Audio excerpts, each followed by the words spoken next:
एमका को लेकर बड़ी खबर, लोगों ने पकड़ा अपना सर। एमका लड़ाकू विमान में 3 कंपनियों का योगदान, क्या इससे कम होगी भारत की शान?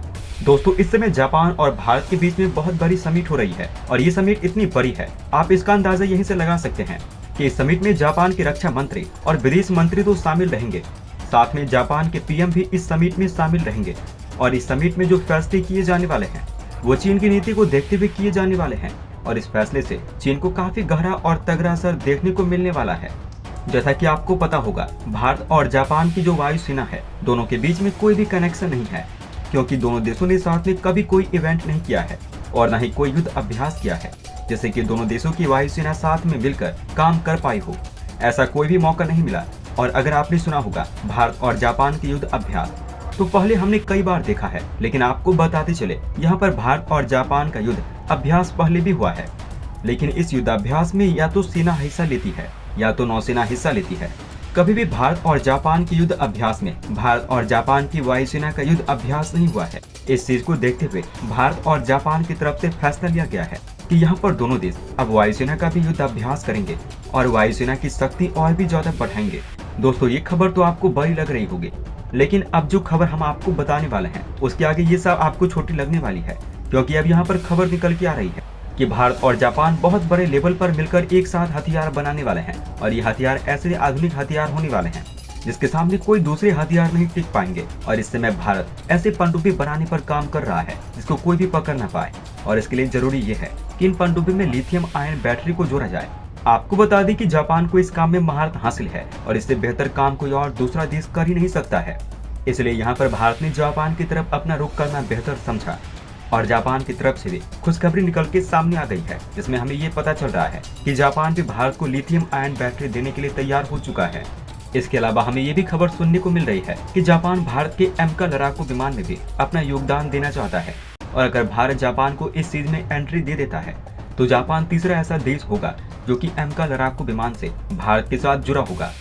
और आपको बताते चले, एमका लड़ाकू विमान भारत अपने देश में ही बनाने वाला है, लेकिन भारत को शुरुआत में एमका लड़ाकू विमान के इंजन बनाने में दिक्कत आ रही है, जिसकी वजह से यहाँ पर भारत अमेरिका का सहयोग ले रहा है और विदेशी कंपनियों का सहयोग ले रहा है। इसलिए शुरुआत में जो एमका लड़ाकू विमान बनेंगे उसमें भारत अमेरिका की सहायता ले रहा है और दूसरा जापान हो जाएगा और तीसरा खुद भारत एमका लड़ाकू विमान में अपना योगदान दे रहा है। दोस्तों, आपके मन में ये भी सवाल आ रहा होगा कि यहाँ पर जापान का एमका प्रोग्राम में जुड़ने से भारत का क्या फायदा होगा, तो आपको हम बताते चले, यहाँ पर भारत का काफी ज्यादा फायदा होने वाला है, क्योंकि जापान के पास आज भी इतनी ज्यादा आधुनिक चीजें मौजूद हैं जिनकी सहायता से हम एमका को और भी ज्यादा आधुनिक बना सकते हैं, जो कि दुश्मनों के लिए काफी घातक साबित हो सकता है। इसलिए यहाँ पर भारत जापान की सहायता ले रहा है और एमका को जितना ज्यादा से ज्यादा आधुनिक हो सकता है बनाने की कोशिश में लगा हुआ है। जापान को एमका प्रोग्राम से जोड़ने में भारत का एक और फायदा है, यहाँ पर भारत काफी स्पीड में एमका प्रोग्राम को तैयार कर सकता है। आपको बताते चले, भारत की सरकारी कंपनी के पास इतनी जगह मौजूद नहीं है या इतनी उपकरण मौजूद नहीं है जिसकी सहायता से भारत की सरकारी कंपनी साल में कई एमका लड़ाकू विमान बना ले। अगर हम भारत के देखें तो ज्यादा से ज्यादा भारत की सरकारी कंपनी साल में 3 या 4 एमका लड़ाकू विमान बना सकती है, जो कि बहुत कम है। और इसी को देखें तो हम एक स्क्वाड्रन तैयार करने में लगभग 4 से 5 साल का समय लग जाएगा, जो कि भारत के लिए बिल्कुल भी सही नहीं है।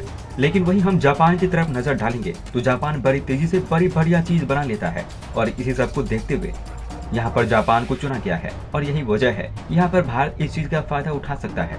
वैसे आपको क्या लगता है, यहाँ पर अगर भारत जापान के साथ मिलकर काम करेगा तो दुनिया ये बोलेगी कि भारत का एमका लड़ाकू विमान भारत के खुद बनाया हुआ लड़ाकू विमान नहीं है, लेकिन भारत को इससे फायदा होगा। वैसे आपको क्या लगता है, क्या भारत को दुनिया की परवाह करनी चाहिए या फिर अपना फायदा देखना चाहिए?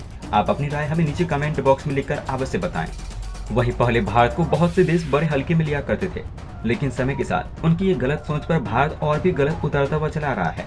अब हमें देखने को मिल रहा है कि कल जो देश भारत की इज्जत नहीं करते थे, भारत को पहचानना भी पसंद नहीं करते थे, आज वो झुककर भारत से मिल रहे हैं। आज वो झुककर भारत के साथ अच्छे रिश्ते करने की कोशिश में आगे बढ़े हुए दिखाई दे रहे हैं, क्योंकि वो समझ रहे हैं कि भारत लगातार कामयाबी को गले लगा रहा है और आने वाले समय में भारत हथियार क्षेत्र में भी इतना ज्यादा शक्तिशाली होने वाला है जिससे दुनिया के सभी देश को भारत का मोहताज होना पड़ेगा और भारत से हथियार लेना होगा अगर उन्हें अपने देश की अच्छी और मजबूत सुरक्षा करनी है।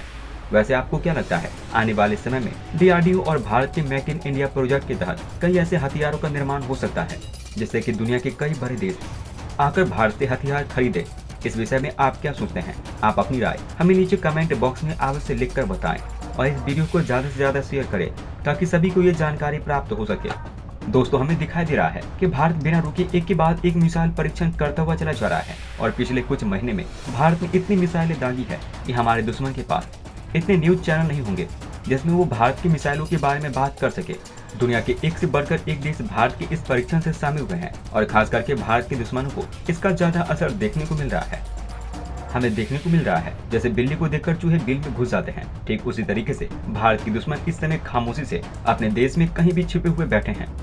दोस्तों, इसका सबसे ज्यादा असर चीन और पाकिस्तान में हमें देखने को मिल रहा है। भारत की खतरनाक मिसाइल का परीक्षण होता है तो ये दोनों देश काफी ज्यादा सहम जाते हैं, क्योंकि आपको याद होगा भारत की तरफ से एक ब्रह्मोस मिसाइल पाकिस्तान में जाकर गिर गई थी, लेकिन उस मिसाइल के अंदर वॉरहेड नहीं लगा हुआ था, जिसकी वजह से पाकिस्तान में ज्यादा तबाही नहीं मची। लेकिन अगर वॉरहेड के साथ भारत पाकिस्तान या चीन के ऊपर अपनी मिसाइल दाग देगा तो इसका असर कितना ज्यादा खतरनाक हो सकता है, इसका अंदाजा लगाना ज्यादा मुश्किल नहीं होता है।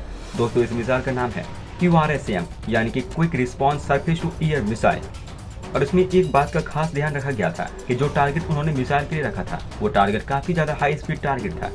दोस्तों, DRDO की तरफ से इस मिसाइल के टारगेट को वैसा बनाया गया था जैसे आसमान में लड़ाकू विमान प्रतिक्रिया देते हैं, कभी अपनी स्पीड को धीमा करते हैं तो कभी बढ़ा लेते हैं, ऊपर नीचे होते। उसी तरीके से पूरा एटमॉस्फेयर तैयार किया गया था।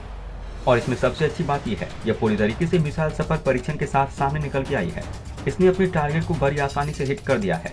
आपको हम ये भी बताते चले ये मिसाइल के ये फाइनल टेस्ट थे और बहुत जल्द ही उन्हें भारतीय सेना में शामिल कर दिया जाएगा और ये भारतीय सेना को और भारतीय सेना के जो सैनिक ठिकाने हैं उन्हें चीनी हमले से बचाएगा। और आपको हम ये भी बताते चले जैसे चीन की वायुसेना की तरफ से अचानक भारतीय सेना के ऊपर हमला करने की कोशिश की जाती है तो ये मिसाइल तुरंत यानी कि क्विक एक्टिवेट हो जाएगी और चीनी वायुसेना के ऊपर तुरंत रिस्पॉन्स करते हुए हमला कर देगी। और इस मिसाइल की सहायता से भारत चीन के सारे मंसूबों पर पानी फेर देगा।